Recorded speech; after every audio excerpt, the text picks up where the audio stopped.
Drew Davison, who's the Cowboys beat reporter, Star Telegram. Find him on Twitter at Drew Davison. That's Davison, so they spell it right.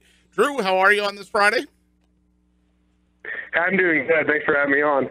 We're glad to have you on and find out a little bit more about the Cowboys. Of course, the Cowboys always seem to be in the news, and plenty of news to talk about.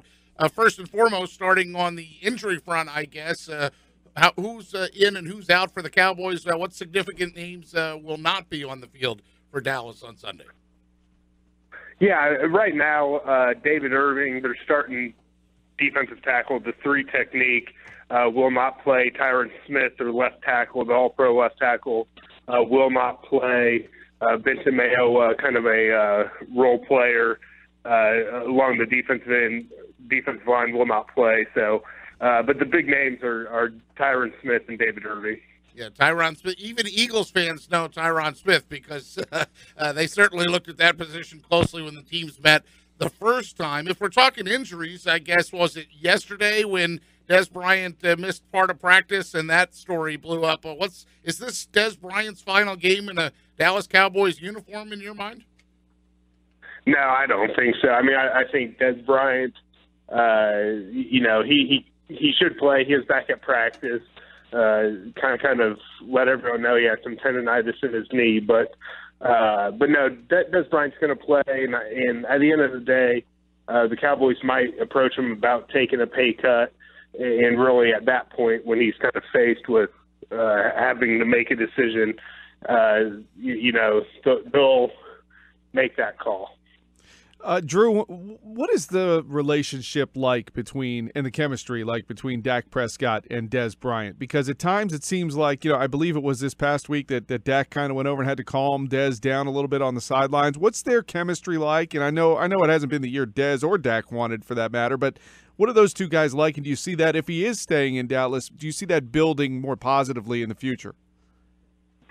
Oh, yeah, without question. I mean, this is a chemistry that hasn't clicked, hasn't been what either would have liked. In last year's playoff game against the Packers, they felt like, hey, they took a step.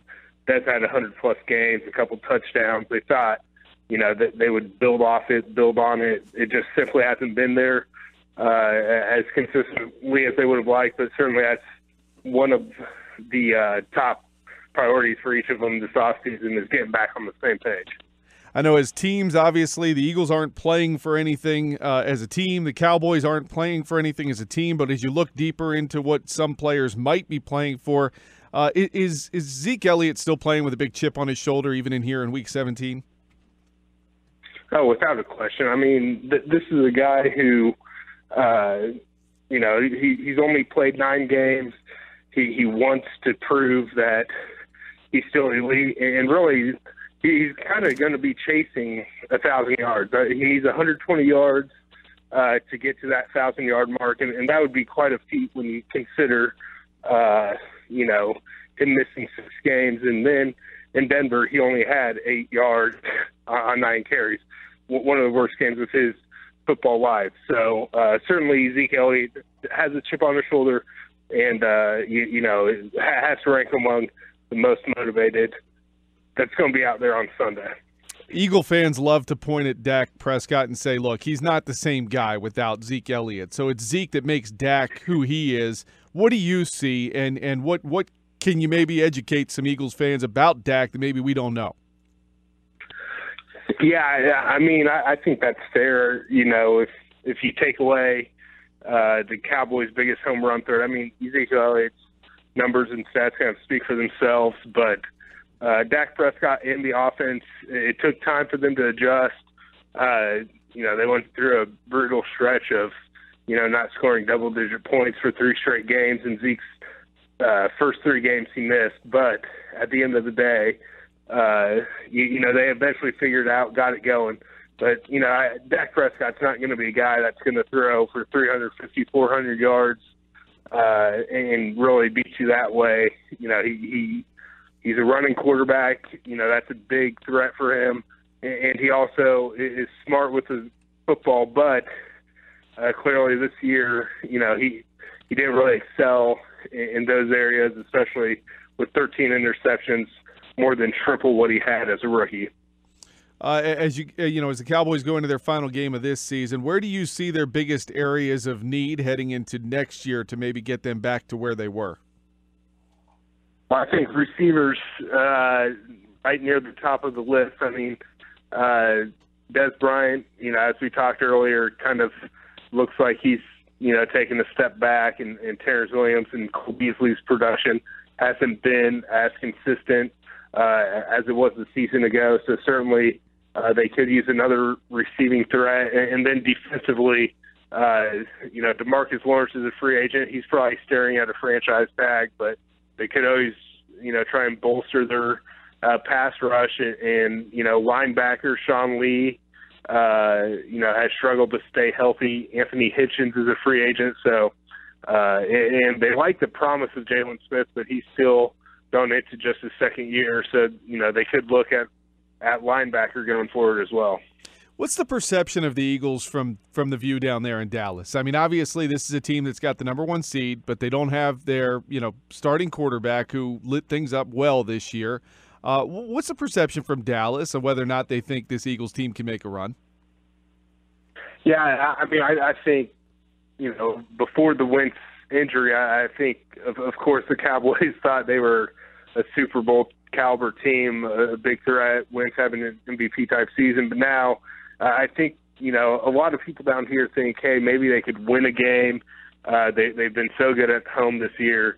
But, to make a run to the Super Bowl, maybe not. But, with that being said, Nick Foles isn't a terrible backup or option to go to.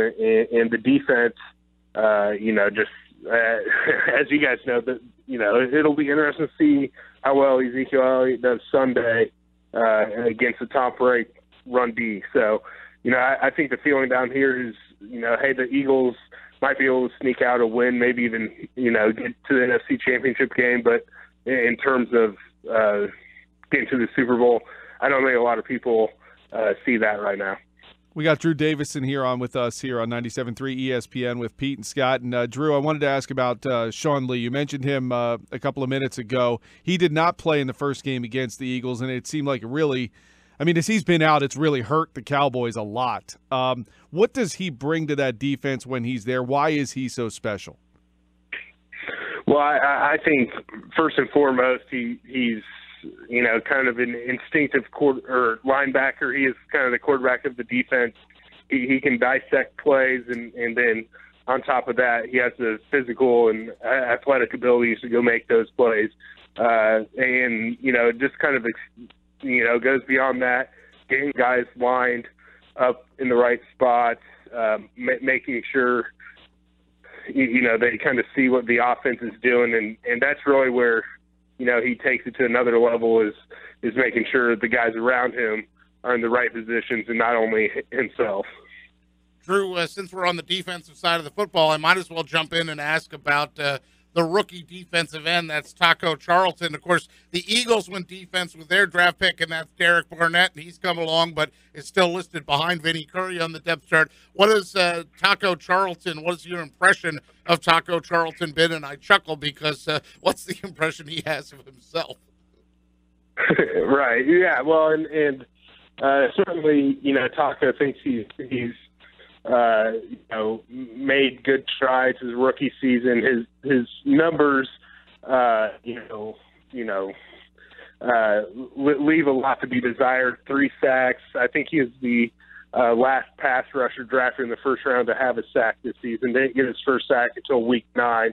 So certainly got off to a slower start, but it's kind of like he did, in college at Michigan, kind of had freshman, sophomore, junior, senior year. He kind of always improved and always put up bigger numbers. But, I think he's got potential to be a solid, serviceable defensive end at this level.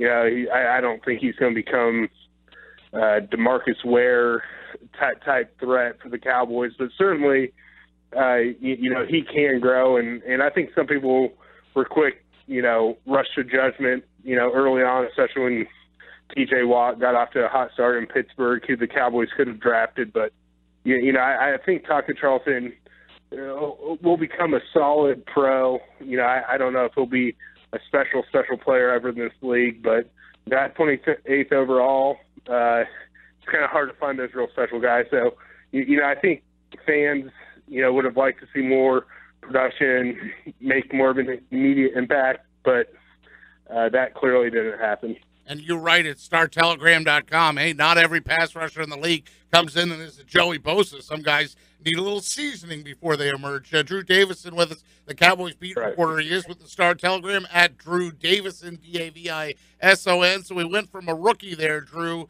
We'll close with the veteran as Jason Witten. And I think even Eagles fans have, that game where the helmet popped off and he kept running, they would have loved to have seen Jason Witten be an Eagle. Apparently there's talk that he wants to continue being a Cowboy. Yeah. Jason Witten has no intentions of hanging it up after this season.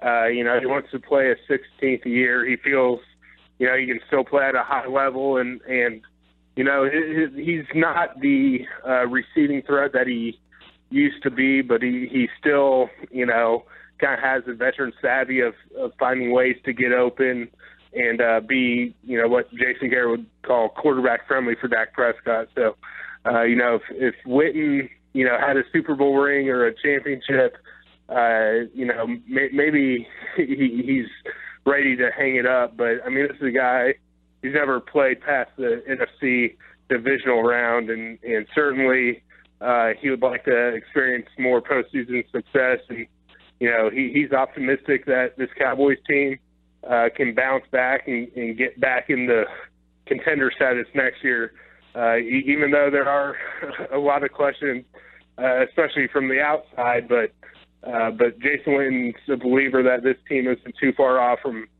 getting back there.